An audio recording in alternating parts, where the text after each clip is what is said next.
নজর রাখবো পরবর্তী সংবাদে। এবার জাপানেও প্রকৃতির কোপ, ভূমিকম্প বুধবার সন্ধ্যা নাগাদ এবং কিউশু দ্বীপ সহ বেশ কয়েকটি দ্বীপেই ভূমিকম্পের কম্পন অনুভূত হয়েছে। ভূমিকম্পের তীব্রতা রিক্টার স্কেলে 6। পরিস্থিতি কেমন রয়েছে বিস্তারিত জানবো, আমাদের সঙ্গে যুক্ত হয়ে গেছে প্রতিনিধি রাজীব দত্ত। রাজীব, কি জানতে পারছো? প্রথমেই বলি যে গতকাল রাত বুধবার রাত 7:38 নাগাদ জাপানের কিউশু দ্বীপ এবং তার সংলগ্ন কিছু ছোট বড় দ্বীপে আরো কিছু ছোট বড় দ্বীপে এই ভূমিকম্প হয়েছে। রিক্টার স্কেলে যার মাত্রা ছিল 6। তো ভূগর্ভের প্রায় 30 কিলোমিটার নিচে এই ভূমিকম্পের কম্পনস্থল, এবং তবে সুনামি সতর্কতা কিন্তু জারি করা হয়নি, যেটা জাপানি সরকারি বিভিন্ন সূত্রে জাপান সরকার সূত্রে যেটা দাবি করা হয়েছে যে কিছু ক্ষয়ক্ষতি হয়েছে কিউশু দ্বীপে। সেখানে কিছু বাড়িঘর ভেঙে পড়েছে বলে খবর পাওয়া গেছে, কিন্তু হতাহতের কোনো খবর এখনো পাইনি। তো যেটা গেল যে প্রশান্ত মহাসাগরীয় দ্বীপের মধ্যে অবস্থিত এই জাপান অত্যন্ত ভূমিকম্প প্রবণ এরিয়া। কয়েকদিন আগে থাইল্যান্ড এবং মায়ানমারে যেন 7.7 মাত্রার ভূমিকম্পের পর আমরা দেখেছি থাইল্যান্ড এবং মায়ানমারে সেখানে ব্যাংককে ব্যাপক ক্ষতিগ্রস্ত হয়েছে, মায়ানমারে ব্যাপক ক্ষতিগ্রস্ত হয়েছে। এখনো পর্যন্ত মায়ানমারে প্রায় 3000-এর মতো মৃত্যু ছাড়িয়ে গিয়েছে।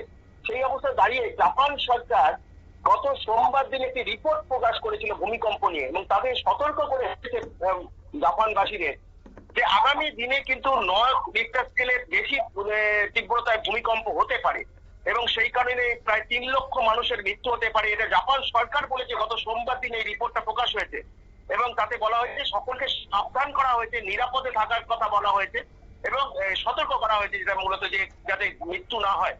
কিন্তু যেটা তারই মধ্যে কিন্তু বুধবার গতকাল ভূমিকম্প হলো এবং 6 রিক্টার স্কেলে হলো। তাতে কিন্তু যে মনে হচ্ছে যে এই যে সতর্কবার্তা চলাকালীনই কিন্তু দেওয়াকালীনই এই ভূমিকম্প হলো, যেটা মনে করা হচ্ছে যে জাপানে আরো কিন্তু আফটার শক কয়েকটি হয়েছে, যেটা এখনো পর্যন্ত ডিটেলস আমরা পাইনি। তবে যেটা জাপানে তো ভূমিকম্পটা খুব স্বাভাবিক, যেটা 2011 সালে জানি যে 2011 সালে 9 রিক্টার স্কেলে ভূমিকম্প হয়েছিল এবং সেখানে 18,000 মানুষের মৃত্যু হয়েছিল, সুনামি হয়েছিল। তার ফলে কিন্তু প্রচুর মানুষ মারা যেমন যায়, প্রচুর ঘরবাড়ি নষ্ট হয়, সম্পত্তি নষ্ট হয়, এবং 2,500 থেকে 3,000 মানুষ এখনো পর্যন্ত নিখোঁজ রয়েছে, তাদের খোঁজ পাওয়া যায়নি।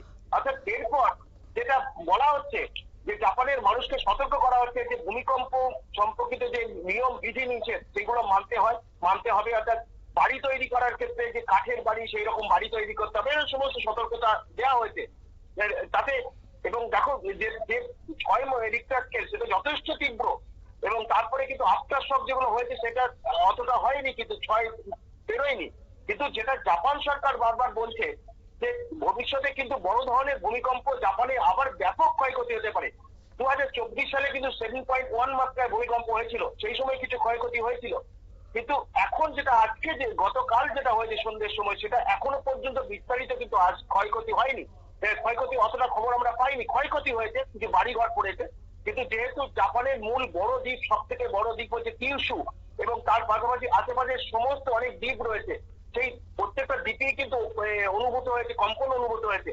জাপান সরকারের পক্ষ থেকে বলা হচ্ছে বিস্তারিত খোঁজ খবর নেওয়া হচ্ছে কোথায় কি অবস্থা, তবে এখনো পর্যন্ত ডিটেলস জানা যায়নি।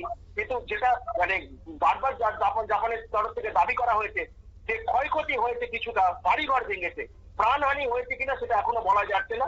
কারণ যে 6 রিক্টার স্কেল মানে যথেষ্ট তীব্র, কারণ এটা ওখানকার মানুষ জানেন, কারণ ওখানকার মানুষ ভূমিকম্পে এরকম হয় অভ্যস্ত হয়ে গেছে, তাই সতর্কতা জারি করা হয়েছে যে বাড়িঘর নির্মাণের ক্ষেত্রে যাতে আরো সতর্ক হতে হবে।